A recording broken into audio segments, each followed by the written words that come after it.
I went to uni, went to Agnew and did a Bachelor of Classical Studies there.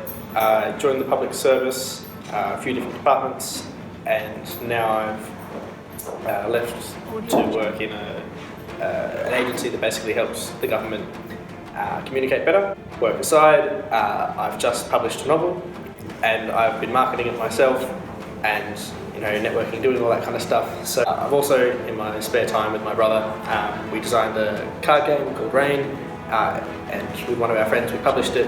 And I suppose in my spare time I like learning dead languages, so I learned Greek and Latin at uni and do sort of Scottish and Irish Gaelic. Now, yeah, you do kind of have to say publishing a novel if you've published a novel. So I wanted to publish it before I was 25, and I did that about a month or two before my 25th birthday, so that was really good.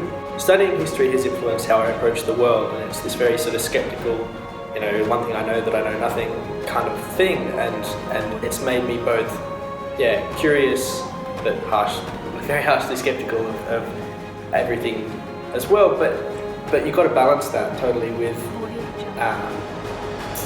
listening to people, because most people have something insightful that you can learn if only you sort of actively listen to them and go on with that. So I suppose that's the key thing I learned from history, but also history is a good way of coming across a whole bunch of different philosophies and figuring them out, but also if you want to engage with history, you probably need to learn the languages of the people at the time when they were writing. And so having studied a few other languages, it's also developed my language skills and my own writing as well.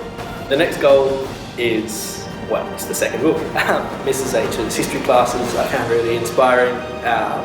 It was the start of sort of broadening my mind about what history was, and that it was more than just wars and battles and Rome and Sparta and that kind of thing.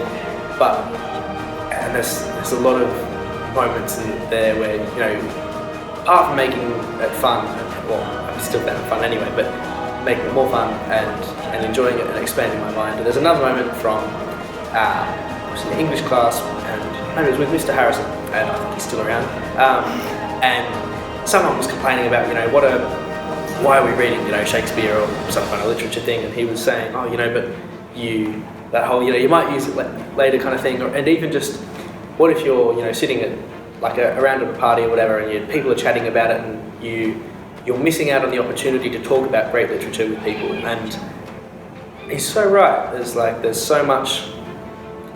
There are some things that are worth studying for their own sake because they're beautiful things to experience, and I hope I can help be a part of that sort of tradition as well.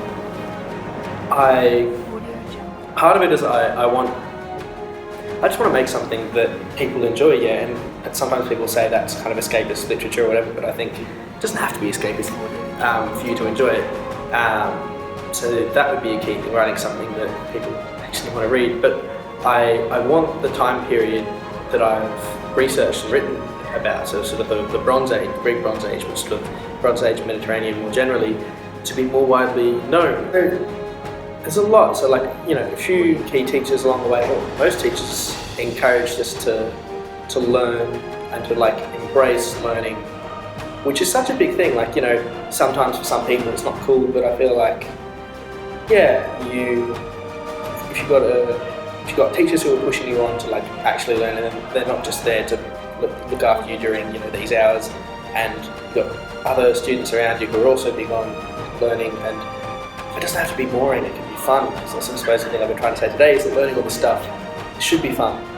And I really did get that from a lot of the teachers that I had here. But also, a good sense of sort of exploring the deeper questions of life. I think it was a really special thing having that at school and doing that fairly regularly.